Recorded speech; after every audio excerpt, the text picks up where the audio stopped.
uno de los temas que tocamos,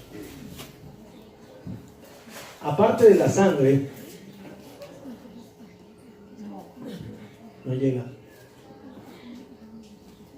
Ahí está.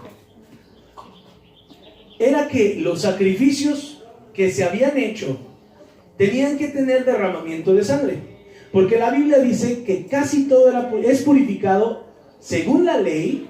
Fíjase, según la ley, no según la gracia, que es el tiempo en el que vivimos ahora. Según la ley, casi todo es purificado sin sangre, y sin derramamiento de sangre, ¿qué dice?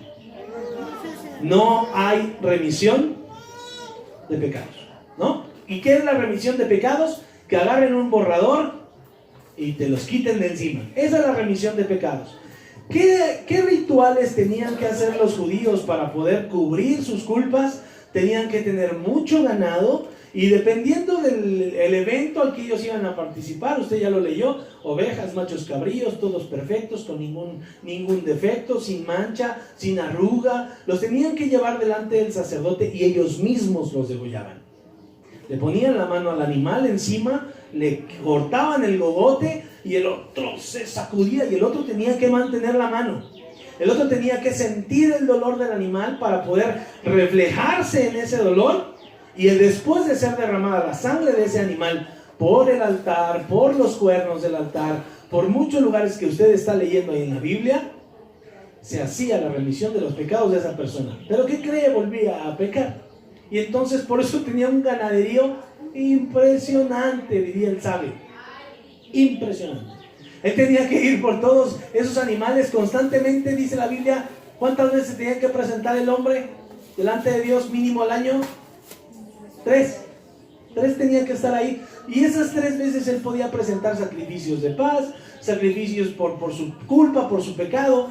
Entonces la Biblia dice que casi todo es purificado según la ley con sangre. Sin derramamiento de sangre no se hace remisión. Y eso es lo que nos ocupa de esa plática. Y eso es lo que se adapta perfectamente a la plática, al mensaje del día de hoy. La diferencia entre la justicia de Dios y la justicia del hombre. Hablábamos también un poco de lo que había sucedido en el Edén, con Adán y Eva. Si usted recuerda, cuando Dios le da la pareja a Adán, le dice: no es bueno que él esté solo, le haré pareja, una compañía idónea, para que este hombre, pues, ya ve cómo somos, no podemos hacer 2 cosas al mismo tiempo. Por eso Dios primero lo puso al hombre a poner nombres, porque si le hubiera dado a la mujer ya no hubiera podido, ¿no? Porque ya eran 2 cosas. Entonces primero le dijo: ponte nombre a todo esto y ya después te doy un complemento. Y le dio a la mujer. Para Adán y Eva, cuando ellos pecaron, cuando Eva le presta oídos a la serpiente, toma del fruto, come y después lo comparte con su pareja y lleva pecado a la casa, ellos se dan cuenta, usted recuerda que se dan cuenta que estaban desnudos. Versículos antes la Biblia dice: andaban desnudos y no se avergonzaban, porque no había pecado en su mente, no había pecado en su espíritu. Pero cuando ellos buscaron ser como Dios, así como se los planteó la serpiente, Él les dijo que no comieran de ese fruto, porque si no serían entonces como Dios. Y ella dice: es fruto agradable, codiciable, ya cambió, ya lo vi distinto, ya ese fruto ya se me antojó, quiero ser como Dios. Entonces ellos pecan buscando ser como Dios, y ahora acto seguido se dan cuenta que están desnudos. Se dan cuenta que ellas andan con las muchachas de fuera, el otro andaba enseñando las pompis, y van y se cubren con hojas de higuera. Y entonces Dios viene y los busca. Adán, ¿dónde estás? Aquí, Señor, escondido. ¿Por qué te escondes? Es que tuve miedo de tu presencia, y tú andabas aquí, y además pues yo estaba desnudo. Y entonces sale. Dios sabía perfectamente en dónde estaba Adán, Dios sabía perfectamente dónde estaba Eva, pero Él quería saber la respuesta que ellos le daban. Cuando Dios los ve, ellos se pararon delante de Él, ya cubiertos de su pecado, según ellos. Y ellos pensaban que podían pararse delante de Dios con todo esto cubierto ya, y que podían estar delante de la presencia de Dios y que no iba a pasar nada, que tal vez no se daba cuenta. Ya nos tapamos, entre nosotros ya no nos vemos, pero tal vez Dios también no va a decir nada porque ya nos cubrimos. Y eso es algo que pasa con nosotros hasta el día de hoy. Nos paramos delante de Dios, cubriendo nuestras culpas, fingiendo que nada había pasado, que nada ha pasado, y nos paramos así delante de Dios, queriendo pasar desapercibido de lo que hicimos en la semana o de lo que hicimos hace rato. ¿Cuál fue el resultado de que ellos se pararon delante de Dios? ¿Qué hizo Dios cuando los vio? Lo acaba de leer, no me deje hablando solo. ¿Los maldijo? Más o menos. ¿Pero qué hizo? Sí los maldijo. No es más o menos, sí los maldijo. ¿Pero qué pasó con su ropa? ¿Les dejó las prendas que ellos hicieron? Les hizo unas. Y ahí se cumple esta palabra. Casi todo es purificado según la ley con sangre. Sin derramamiento de sangre no hay remisión. No se hace remisión. Por eso Dios dijo, estos trataron de cubrir por sus propios medios su pecado, y eso no es así. El pecado se tiene que pagar con sangre, derramando sangre. ¿Y qué hizo Dios?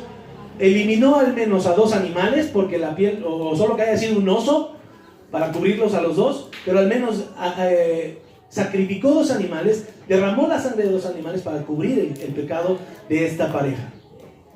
Eso sucede con nosotros. Nuestro pecado no nos deja ver con claridad al Dios al que estamos sirviendo. Nos paramos delante de Dios muchas veces indiferentemente. Minimizamos el poder que Dios tiene en nuestras vidas. Minimizamos el poder creador de Dios. Cuando la palabra dice que si volteamos a ver todo lo creado, eso habla del poder que Él tiene. Y nosotros siendo temporales, pequeños, ignorantes, pecadores, nos paramos delante de Él y le decimos, Señor, no te debo nada. Te pido que me bendigas. Te pido que me des esto. Te pido que hagas aquello. Te pido, sin haber reconocido antes cuál es nuestra vestimenta delante de Dios. Nos paramos delante de Él inconscientes del impacto de nuestros actos. Nos paramos delante de Él debilitados por las cargas que tenemos en nuestra espalda. Porque, déjale digo, podemos dar una cara delante de las personas, pero delante de Dios, Él nos ve claramente tal cual nosotros estamos. Él sabe cómo vienes esta mañana. Él sabe cuáles son los pensamientos que estás teniendo justamente ahorita. Él y tú saben perfectamente cuál es tu situación. Saben cuál es su pecado, saben que esa carga que tú llevas te va debilitando, te va haciendo más y más mortal. Había una pregunta en el estudio de matrimonios: ¿qué es el yelmo de la justicia? ¿Qué es el yelmo? Es el casco. ¿El casco qué es? La palabra de Dios. La palabra de Dios te protege, pero el pecado lo que hace es te desgasta ese casco. Te va metiendo esa palabrita que te va diciendo, oh, tú no puedes estar cerca de Dios. Tú eres un pecador, tú eres culpable, tú hiciste esto, tú hiciste aquello, por eso estás así, no mereces acercarte a Dios. Y por eso la gente se aleja de Dios, ¿sabes? Porque se da cuenta de su naturaleza real. Y el enemigo es especialista en recordarte que tú no vales nada. ¿Por qué? Porque él tiene un propósito. Véngase a la escuela dominical, está bastante bueno. Entonces, conforme pasan los días, hermano, esa carga te hace más mortal, te aleja del propósito original de Dios para tu vida y te quita todo el poder que Dios te había dado. ¿Cuál era el estado original de Adán y Eva? Un estado de comunión, un estado de relación total con Dios. Ellos podían ver a Dios frente a frente. Ellos eran tan santos, eran tan a la imagen de Dios, que podían tener comunión entre ellos. Dice que Dios se paseaba por el huerto y hablaba con ellos, hablaba con Adán, hablaba con Eva. ¿Qué fue lo que los separó? El pecado.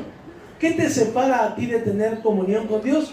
El pecado, la muerte, tu propio deseo, tu propio pensamiento. ¿No te separa tu marido? ¿No te separan tus hijos? ¿No te separan las deudas? ¿No te separa la enfermedad? Todo lo contrario. Eso te une más a Dios. Pero ¿sabes qué te separa? Tu orgullo, tu pecado. Entonces, hermano, el pecado nos va quitando ese poder. Recuérdense que la semana pasada nosotros leíamos en Romanos capítulo 1 que el evangelio es poder. Y el pecado lo que hace es quitarte ese poder. Es como la kriptonita. Vamos a abrir la Biblia en Romanos capítulo 1, versículo 16 y versículo 17. En estos versículos usted va a ver cómo Pablo reconoce lo que Dios le daba a través de su palabra. Póngase de pie y vamos a leer esta porción para seguir profundizando el mensaje.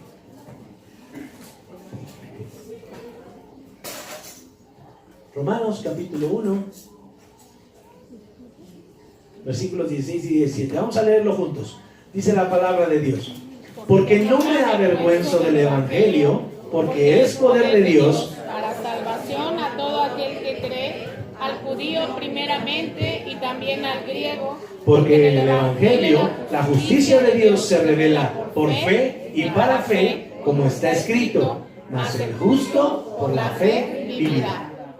Leemos ese versículo otra vez, el 17. Porque en el evangelio la justicia de Dios se revela por fe y para fe, como está escrito: mas el justo por la fe vivirá. Amén. Tome su lugar. Pablo, usted recuerde que Pablo, para este tiempo en el que ya le había escrito a los romanos, había sufrido muchas persecuciones, había sido apedreado, había sido encarcelado. Pero él declara en el versículo 16 que no se avergonzaba del evangelio, porque ese evangelio lo había llenado de la fuerza para poder soportar todas esas pruebas. Porque no me avergüenzo del evangelio, porque es poder de Dios para salvación a todo aquel que cree. Al judío primeramente, porque la promesa es para los judíos, o en ese momento era para los judíos, pero también era para el griego. Porque ahora a través de Pablo el evangelio se podía extender a todos los gentiles, a toda la gente que no era judío de raza, sino que se había pegado con ellos, ya sea porque hubiera llegado a través de escuchar el evangelio, alguien lo hubiera invitado, alguien lo hubiera comprado como esclavo, y ahora él también formaba parte de los judíos, de los que podían escuchar el evangelio. Entonces Pablo decía: yo no me avergüenzo del evangelio porque es poder de Dios. Cuando nosotros analizamos las palabras que Pablo plasma en la Biblia, encontramos la razón de nuestros problemas. Usted que es creyente y que no predica con su vida y con su boca el evangelio, vive débil, tiene muchos problemas, sufre constantemente. ¿Por qué? Porque se avergüenza del evangelio de Dios. ¿Y cuál es el evangelio? Lo vimos la semana pasada: la vida, la muerte, la resurrección y la ascensión de Jesucristo. Ese es el evangelio. Cuando usted dice: yo no soy tan cristiano, usted está diciendo: yo no creo en la vida, la muerte, la resurrección y la ascensión de Jesucristo. ¿Y cómo vive usted? Como alguien que no tiene fe, como alguien que no conoce a Dios. ¿Y cómo vive la gente así? Usted viene de allá con dolores, con problemas, con tristezas, con enfermedades. Pablo dice: yo no me avergüenzo del evangelio porque es poder de Dios para salvación. Porque en el evangelio la justicia de Dios se revela por fe. ¿Y cómo dice ahí? Y para fe. No cierre su Biblia, manténgala abierta. Porque en el evangelio la justicia de Dios se revela por fe y para fe. Los hombres nos podemos acercar a Dios cubiertos con nuestros trapos, cubiertos con nuestras obras, cubiertos llenos de tradiciones, llenos de enseñanzas que la gente nos ha puesto, que también y por ignorancia las han creído y que se vuelven tradiciones. Pero la palabra de Dios dice, según lo que acabamos de leer ahorita, que la justicia de Dios, el acercarnos a Dios, solamente se puede dar a través de la fe. Gracias al poder que Dios le dio a Pablo a través del evangelio, muchas naciones han conocido a Dios, a Jesús. Muchas naciones, incluidos nosotros, hemos podido escuchar la salvación que Él nos ha ofrecido a través de su muerte y su resurrección, a través de su vida. Gracias a ese poder, Martín Lutero se levantó y plasmó sus tesis. Por estos dos versículos que acabamos de leer: porque no me avergüenzo del evangelio, porque es poder de Dios, porque en el evangelio la justicia de Dios se revela por fe y para fe. y por fe, y el justo vivirá por fe. Por estos dos versículos Martín Lutero se levantó y se causó una gran división en la iglesia, que sigue al día de hoy. Los evangélicos, que somos nosotros, y la iglesia católica, ¿no?, que sigue todavía dividida. Ahí se volvió a hacer otra gran división, porque hasta ese tiempo éramos una sola iglesia, éramos cristianos todos. Pero al reconocer lo que se hacía, que a través de rituales, que a través de dinero tú podías comprar la salvación y restarle años a estar en el purgatorio, Martín Lutero dice: eso no es cierto. La Biblia dice que el justo vive por fe, que el justo no vive por dinero, que el justo no encuentra salvación pagando, reduciendo sus culpas. Y esto nos lleva a otro punto. El pastor no le va a reducir sus culpas. Su fe es la que le va a dar salvación. Su fe es la que lo va a hacer libre. Por su fe, usted dice la palabra de Dios que usted va a vivir. La Biblia dice que el Evangelio no solamente es poder, como dice en el versículo 16, sino que el Evangelio es justicia. ¿Qué es la justicia de Dios? ¿Qué es lo que hoy nos ocupa? ¿Qué es la justicia de Dios? Es una palabra griega que es dikaiosune. Esa palabra griega tiene el significado de justicia o justificación. Pero dice que la justicia de Dios tiene un significado en dos vías. Esta palabra dikaiosune tiene un significado en dos vías. La primera vía es para reflejar el carácter de Dios, que Dios es un Dios justo, que Dios no es un Dios que mueve la balanza a favor de los buenos, a favor de los malos, sino que Dios es un Dios dikaiosune, porque esa es su naturaleza. Pero también para los hombres que tienen fe, para los hombres que creen en la justicia de Dios, esa justicia también tiene un efecto, nos justifica. ¿Qué hace la mamá cuando el niño hizo una gran travesura y el papá llega y se da cuenta de ello? ¿Qué hace la mamá? Lo justifica. Es que yo dejé la pintura en la mesa, y porque yo la dejé ahí, el niño la tiró. Yo dejé la puerta abierta y por eso se metieron a robar. Y usted sabe muchas veces que eso es una mentira, que el niño fue el que lo hizo.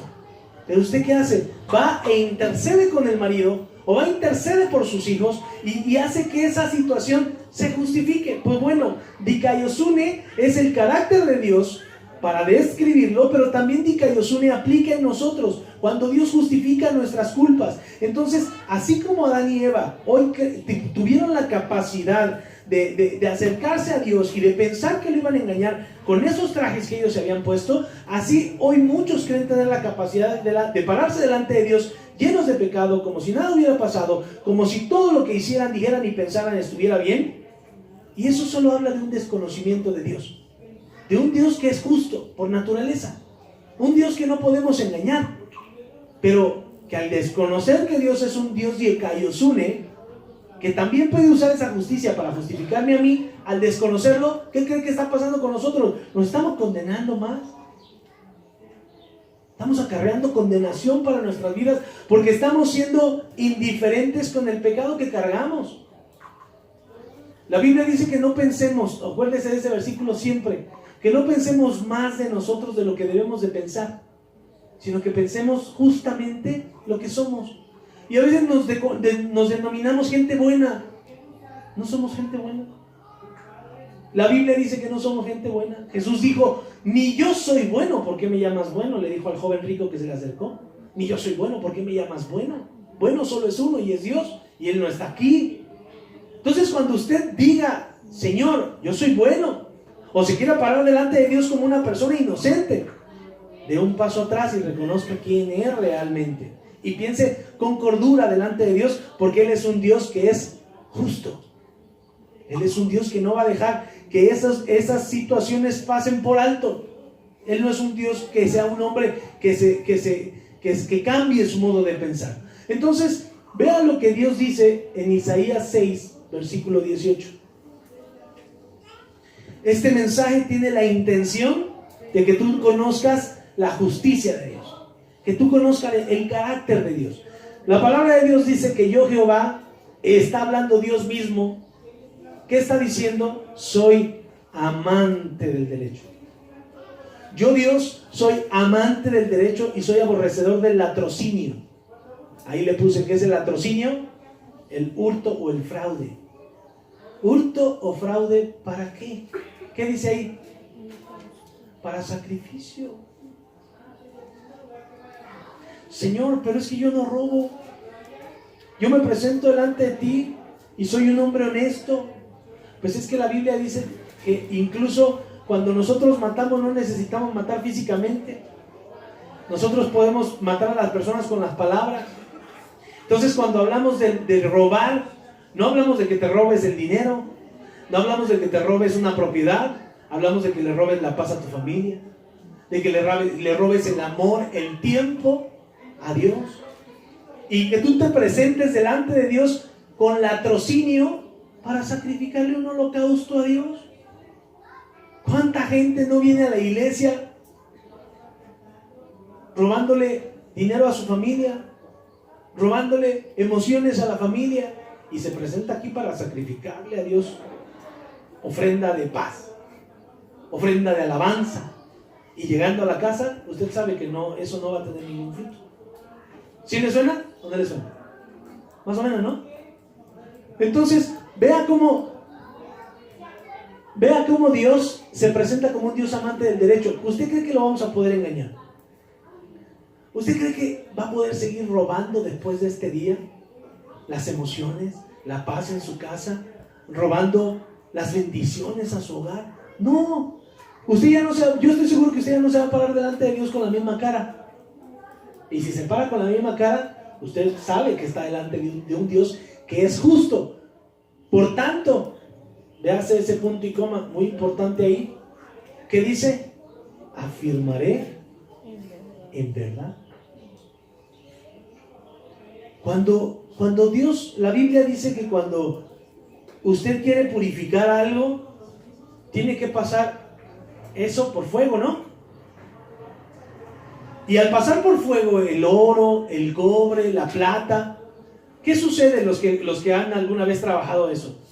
Se salen las impurezas de los metales. ¿Por qué? Porque a ciertas temperaturas no pueden estar juntos el oro y las suciedades. Entonces, por eso se calienta el metal a tan altos grados para que la basura se empiece a separar y entonces quede oro puro. Y aquí cuando Dios dice eso, de que yo afirmaré en verdad su obra, es que a los hombres que se presenten como injustos delante de Él, los va a afirmar en verdad y nos va a hacer pasar por fuego. Y por eso el tiempo de la prueba para el creyente es muy importante, porque existen dos situaciones. Una, o Dios saca lo mejor de ti, o tú te vas por el camino que no tenías que haber tomado, porque no aguantaste la prueba, porque no aguantaste el tiempo de soportar, de tolerar el que Dios esté moldeando tu carácter. Porque Dios no dice: yo te voy a apapachar la culpa. Si eres adúltero, no pasa nada, así un día llegarás conmigo y pues ya, se acabó todo. Te voy a juzgar, pero por ese no, por adulterio no, por iracundo no, por mentiroso no, porque fue un pecado que nunca quisiste trabajar. Entonces no te preocupes, así vas a llegar al cielo. No es cierto. La Biblia dice que no, la Biblia dice que Él nos va a afirmar en verdad y nos va a pulir. Y en nosotros dice la palabra de Dios que está el soportar la prueba, porque después tendremos el pago. Después recibiremos la bendición. Si Dios se autonombra amante del derecho, si Dios dice que ni los pensamientos le podemos esconder, porque Él es 3 veces santo, entonces, ¿cómo estamos viviendo? ¿Cómo hemos estado viviendo hasta el día de hoy delante de Dios? Ayer este mensaje a mí me confrontaba y yo decía: ay, Señor, no te podemos esconder nada. ¿Cómo nos paramos? Fíjese qué importante es cómo nos presentamos delante de Dios a tratar de engañarlo. Jesús también en una ocasión le dijo a los religiosos que estaban delante de él: ustedes se muestran justos a los hombres, pero por dentro, ¿de qué están llenos? Sí, dice allá, léale. De hipocresía e iniquidad. De hipocresía e iniquidad. Nosotros nos paramos delante de los hombres pensando que somos justos. ¿No es cierto? Muchas veces en nuestro corazón solamente hay hipocresía y solamente hay iniquidad. ¿Qué es la iniquidad? El pecado. ¿Qué es la hipocresía? Los hipócrates griegos. ¿Qué son hipócrates? Son actores.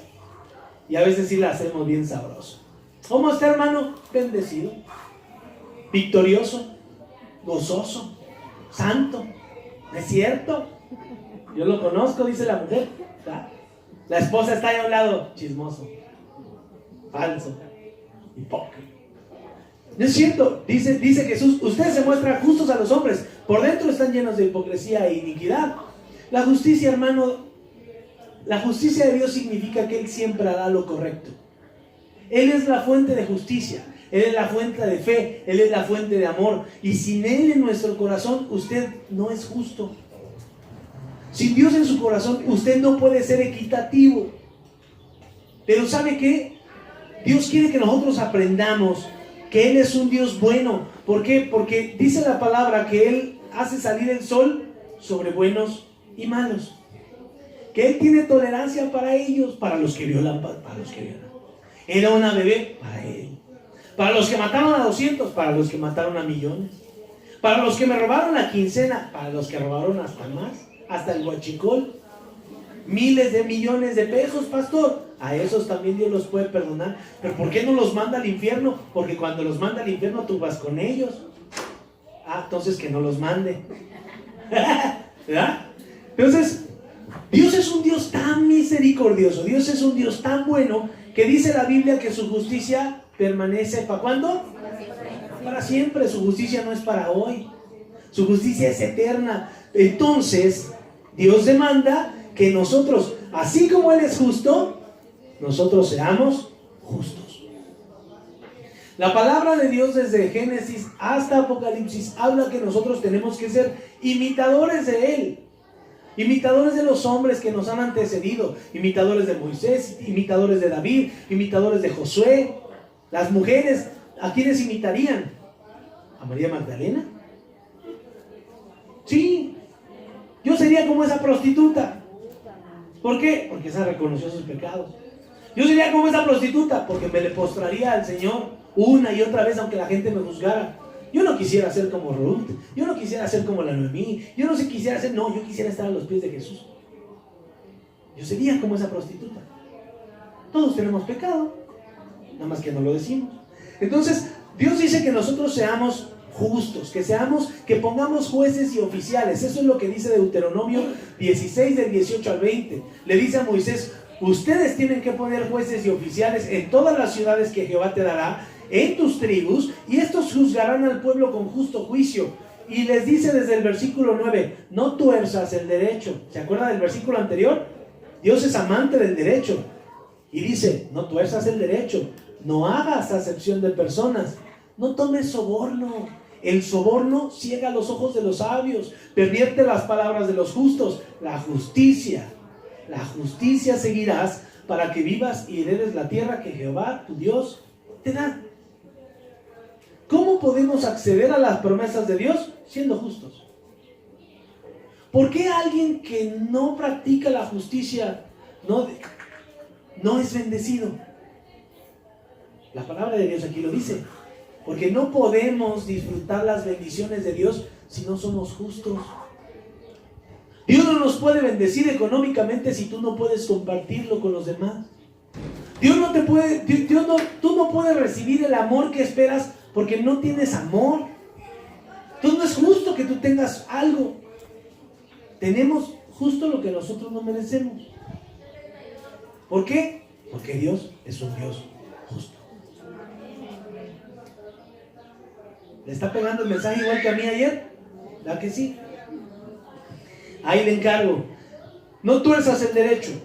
No hagas acepción de personas. No tomes soborno, el soborno ciega los ojos. Hermano, el corazón del hombre siempre estará orientado hacia el mal. Siempre. El corazón del hombre, Dios sabe que dentro de nosotros siempre habrá la tentación de buscar lo nuestro, aún dentro de la iglesia. Siempre habrá la tentación de tener conexiones, de tener poder, de gozar del favor de la gente, de tener el reconocimiento de la sociedad. Eso siempre va a haber en nuestro corazón. No vamos a mentir. Tenemos que pensar justamente de nosotros. Lo queremos. ¿Por qué? Pues porque se siente padre que te reconozca.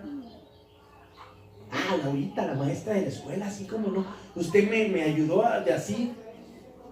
¿Cómo no? El Jimmy, el Pepe, Don Reyes.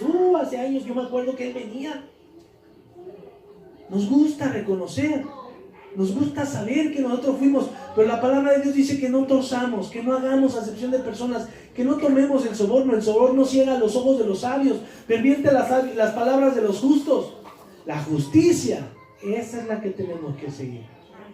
La justicia de nuestro Señor, esa justicia que puede perdonar pecados, esa justicia que puede hacer que ames a tu enemigo, esa justicia que hace que tú entregues la vida por los demás. Esa es la justicia que debemos de seguir. Por eso el Señor dice, no tuerzas el derecho, porque yo soy amante del derecho.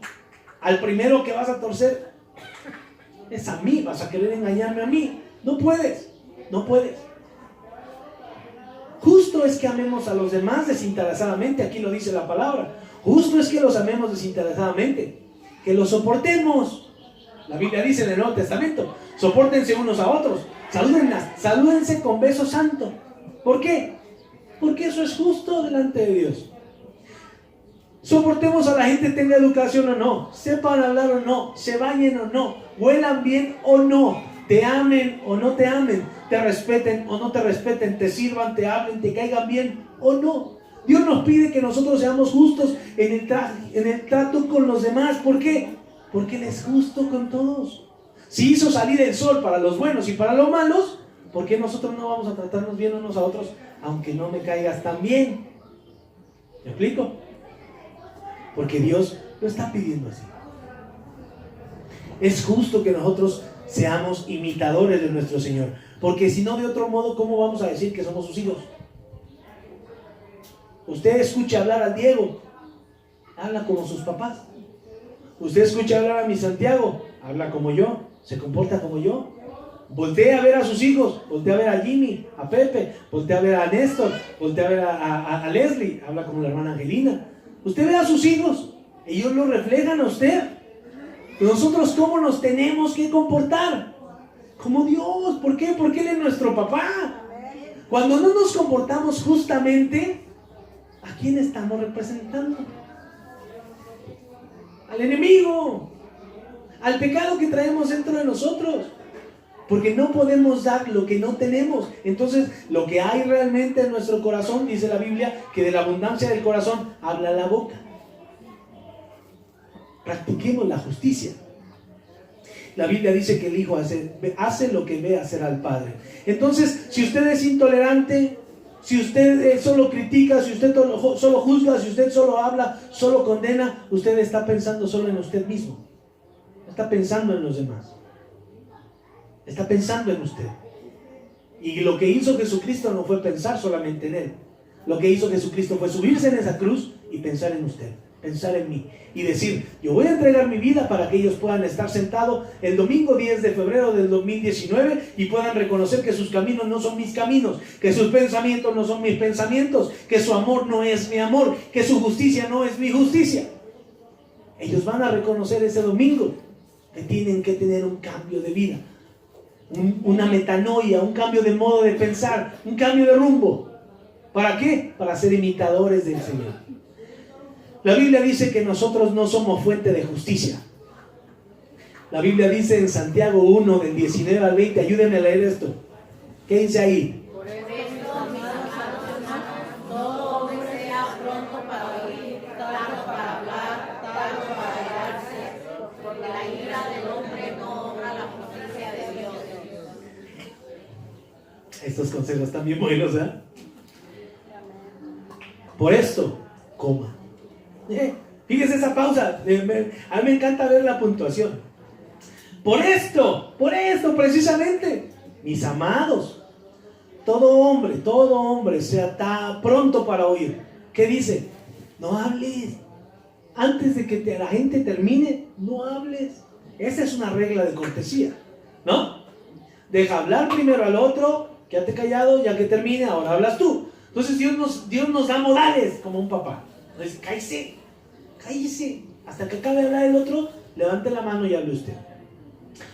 Todo hombre sea pronto para oír, tardo para hablar, tardes en hablar. Porque cuando usted tiene experiencia, no me va a dejar mentir. Cuando usted saca el cuchillo así de volada, como dicen en mi rancho, en caliente, lo único que hace es lastimar al otro, justificarse, excusarse y decir, no. Por eso la Biblia dice, espérate, escucha, tárdate en hablar, tárdate en enojarte, tárdate en airarte. Ahí hay un orden. Escucha, no hables y trata de no enojarte, viejo. No dice no te enojes, dice tardo para airarte, ¿no? Retrasa el enojo. ¿Por qué? Porque tienes que escuchar la necesidad de la persona. Tienes que escuchar lo que te están diciendo. Y eso es justo. ¿Por qué es justo? Porque es justo que nos escuchen. Es justo que tú escuches a los demás. ¿Por qué? Porque si hay una interacción entre dos personas que es como lo estamos haciendo, el resultado de esa interacción, sea en cualquier relación de la que estemos hablando, esa reacción que tú tengas no va a obrar la justicia de Dios. Fíjate qué importante consejo nos da Dios. Si tú no escuchas, si tú te enojas, si tú hablas antes de tiempo, la decisión que tomes no va a obrar la justicia de Dios. Vas a juzgar a las personas, vas a condenar a las personas, cuando el que necesita también juicio eres tú. Cuando necesita alguien también reprensión, eres tú, soy yo. Por eso la Biblia nos dice, tranquilo mi hermano, escucha, tárdate para hablar, tárdate para airarte. La ira del hombre no obra la justicia de Dios. Muchas veces hemos tomado la Biblia para castigar a las personas. Muchas veces hemos tomado, e incluso muchas muertes se han llevado a cabo en el mundo, o diciendo que es la mano de Dios la que ha tomado esas vidas. Los cristeros, las persecuciones en Europa, en México, muertes de hombres creyentes. ¿Por qué? Por la iglesia. Esa no es la iglesia. La ira del hombre no obra la justicia de Dios. Escuchemos esta palabra, por amor de Dios. Seamos prontos para oír. Tardémonos en emitir un juicio. Tardémonos en hablar de las personas. No prestemos nuestros oídos tan fácilmente a gente que no quiere glorificar a Dios. Veamos con quién estamos tratando. Veamos con quién nos estamos dirigiendo. Porque la Biblia dice que cada uno de nosotros daremos cuenta de las palabras que hayamos dicho o de los actos que hayamos realizado. No estamos exentos. Lo que pasa es que nos presentamos delante de Dios con nuestros trapitos de inmundicia y pensamos que Dios no va a hacer nada con nosotros. No nos engañemos. Hay que escuchar la palabra de Dios con prontitud. Escuchemos a las personas. La Biblia dice que nos confesemos unos a otros nuestros pecados, ¿no? ¿Usted cree que es para que se entere del chisme y vaya y lo cuente? No, es para que nos ayudemos a llevar las cargas unos a otros, para que sea más fácil y nos demos cuenta que no somos los únicos que estamos en prueba, que estamos siendo pulidos, que estamos siendo pasados por fuego, que llevemos unos a otros, que nos ayudemos a caminar. Tárdate en expresar un juicio, tárdate en enojarte, porque lo que resulte de eso será tu decisión. Puede ser bendición para tu vida, o puede ser más maldición. Ya no necesitamos más maldición. Para eso venimos a la iglesia, para quitarnos todo eso que hemos estado viviendo hasta el día de hoy. Si usted quiere seguir viviendo ahí, pues usted sígale, pero haga un esfuerzo por salir. Escuche la palabra de Dios. Si la ira del hombre no obra la justicia de Dios, entonces ¿qué es lo que nosotros hemos creído que hemos hecho? Si todos nosotros somos como suciedad, fíjese cómo nos presenta la palabra. Si todos nosotros somos como suciedad y todas nuestras justicias como trapo de inmundicia, y caímos todos como la hoja, nuestras maldades nos llevaron como el viento. Lo que estamos viviendo hoy no es más que la responsabilidad de nuestras decisiones. Nuestro pecado, ahí dice, nuestras maldades nos llevaron como viento. Hemos tomado decisiones que no han obrado la justicia de Dios. El matrimonio en el que nos metimos, el negocio que emprendimos, las amistades que tenemos, las relaciones en las que estás, no son agradables a Dios. Y eso, dice la Biblia, nos han llevado como el viento. Y todos nosotros somos como suciedad. Fíjese qué dura es la palabra de Dios. Cuando no obramos la justicia de Dios, cuando no conocemos a Dios, cuando no hemos sido justificados, somos suciedad. Nuestras justicias son trapos de inmundicia. No, es que esa persona tiene que ser condenada. ¿Según quién? Esa persona tiene que sufrir. Qué bueno que está enfermo, qué bueno que está así. Tendría que hacerle así, tendría que hacerle. La condenación no es para la persona de la que estamos hablando, de lo que estamos tratando. Es para nosotros. Esa misma maldad nos va a llevar como viento, dice ahí. Es nuestra responsabilidad imitar la justicia de Dios y dejar las viejas tradiciones. Es nuestra responsabilidad darnos cuenta quiénes somos delante de Dios, con qué estamos vestidos delante de Dios, con engaño, con mentira, con tristeza, en dónde estamos. Estos versículos se los voy a dejar de tarea, Colosenses. Solo le voy a resumir eso, Colosenses 3, del 5 al 14, analícelo en su casa. Ese es el modo en el que nosotros tenemos que ir, 3 del 5 al 14. Y ahí, esto es todo responsabilidad nuestra. Dios no dice en ningún momento, yo te voy a quitar tu pecado completamente. Dios dice, tienes que hacer morir lo terrenal en ti. Tú, no yo. ¿Sabes por qué? Porque si tienes comunión con Dios, que es un Dios santo, justo, Él es amor, Él es todopoderoso, Él es sabio, Él es omnipresente y Él es omnisciente y todo. Él, viviendo dentro de ti, te va a dar la capacidad para poder hacer esto. Por eso Pablo dijo, el Evangelio es poder. Amén. El Evangelio es poder para quitarme la fornicación, la impureza, las pasiones desordenadas, los malos deseos, la avaricia, la idolatría, cosas por las cuales la ira de Dios viene en los hijos de desobediencia, y en esas anduvimos en otro tiempo, y eso es lo que nosotros tenemos que echar de fuera de nuestro corazón. Esa no es responsabilidad de Dios. Todo el que quiere salvar su vida, dice, la perderá, y todo el que pierda su vida por causa de mí, el Evangelio la salvará. Esa no es. Me equivoqué ahí.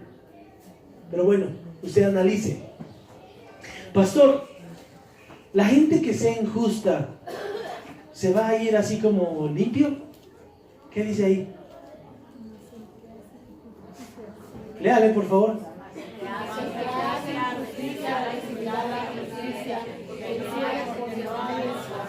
Otra vez.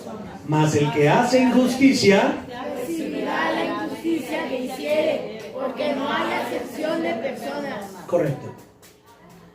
Si usted es injusto con las personas, ¿qué cree? Dios va a hacer justicia con usted. Si usted es injusto con sus hijos, la Biblia habla de todo. No hagas enojar a tus hijos, no los lleves a la ira.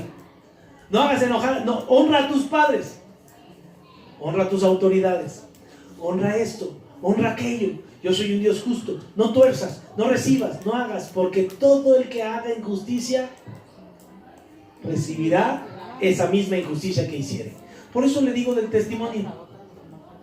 Yo soy muy insistente con el testimonio, porque usted refleja la bendición de su vida o la maldición, lo que sea, lo que resulte. Si usted es un hombre que ama a Dios, que honra a Dios, que está en la lucha, su vida habla por sí sola. Y usted recibe la retribución justa de sus actos, de sus palabras. Más, si usted hace injusticia, recibe la injusticia que usted hace, no puede recibir más. ¿Me explico? ¿Cómo está su vida? ¿Qué está recibiendo el día de hoy? Tal vez Dios está diciendo, es tiempo de que me conozcas más. Ya lo dormí bien a gusto alguien ahí. Ya ganó un ronquido, ¿no? ¿no? Y mira, qué ricura. Pasen. Hermanos, Isaías capítulo 1, versículo 16. Vean lo que dice: lavaos y limpiaos. Esto lo dice el Antiguo Testamento. Corintios, lo que acabamos de leer ahorita, Colosenses, perdón, dice: haz morir lo terrenal. Isaías dice: lávate y límpiate. Esa es responsabilidad nuestra. Eso es algo que Dios no va a hacer. El quitar la injusticia de nuestro corazón, ese es trabajo nuestro. El ser un hombre justo te corresponde a ti. El ser un hombre amoroso te corresponde a ti. Dios ya hizo lo demás. Él ya entregó a su hijo, ya murió por ti en la cruz, ya derramó toda su sangre, el sacrificio hecho, la sangre que hablábamos del Antiguo Testamento ya fue derramada por ti. Ahora es tu trabajo luchar por ser un hombre santo, por ser un hombre justo, por ser un hombre amoroso. ¿Por qué? Porque un día el Señor vendrá y hará justicia a todos. Amén. Y nada quedará sin su justo pago. Dios ha provisto justicia. ¿Cómo la ha provisto? A través de Jesucristo. ¿Usted quiere saber cómo ser un hombre justo? Váyase a la Biblia y lea la vida de Jesucristo. Aprenda cómo vivió. Porque ese es el conocimiento que nosotros tenemos que alcanzar. La vida, obra, muerte y resurrección de Jesucristo. Él dijo: el Espíritu del Señor me ha ungido para traer vida, dar buenas nuevas a los pobres, me ha enviado a sanar a los quebrantados del corazón, me ha enviado a pregonar libertad a los cautivos, a darle vista a los ciegos, a poner en libertad a los oprimidos, a predicar el año agradable del Señor. ¿Usted quiere saber qué es la justicia? Usted tiene que hablar, darle las buenas nuevas a los pobres. ¿Quiere vivir la justicia? Tiene que llevar la palabra para que los quebrantados de corazón sanen. Quiere ser un hombre justo, pregone la libertad a los cautivos, devuélvale la vista a la gente que no puede ver. Pero si ven, pastor, no pueden ver su pecado. Ese es su ministerio. Eso es vivir la justicia de Dios. Tiene que hacer libres a esas personas, predicarle la palabra de Dios, y Dios hará lo mismo. Poner en libertad a los cautivos y predicar el año agradable del Señor.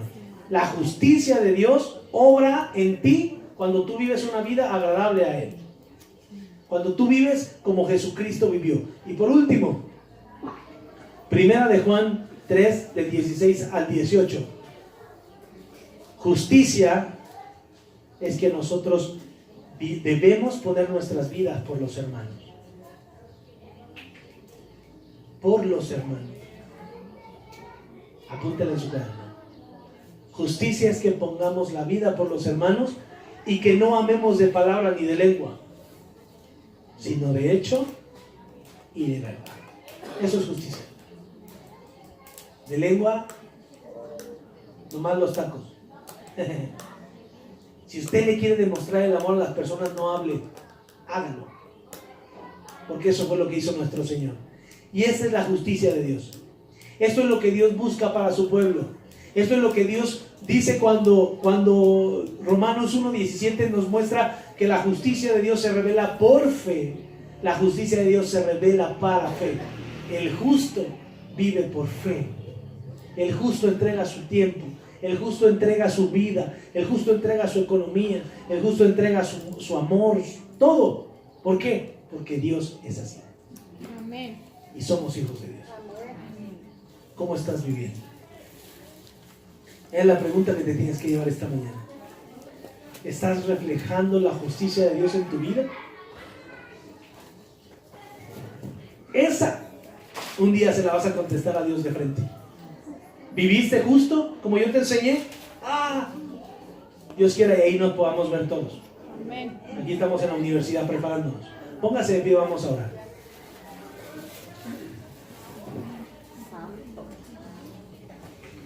Tres veces santo nuestro Señor. Incline su rostro y no se pierda la bendición. No pierda este tiempo. Señor, te damos gracias. Porque tu palabra es una palabra que penetra hasta lo más profundo de nuestro corazón. Amén. Porque no nos podemos presentar delante de ti, no nos podemos seguir presentando delante de ti indiscriminadamente, como si no tuviéramos nada que aclarar contigo, como si fuéramos hombres buenos cuando tu palabra dice que no lo somos. Señor, hoy nos has puesto delante de ti tal y como somos.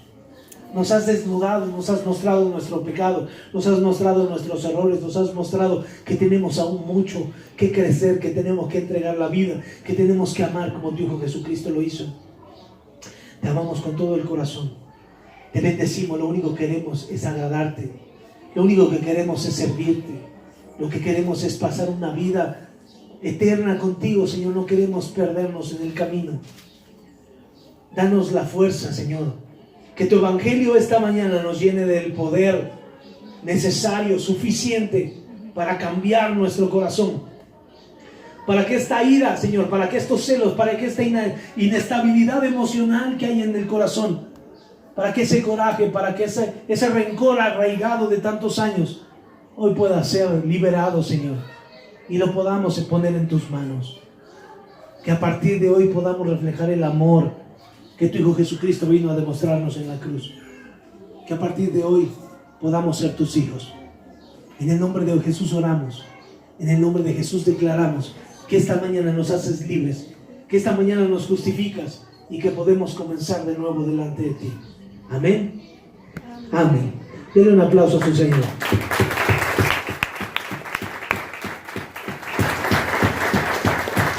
Amén.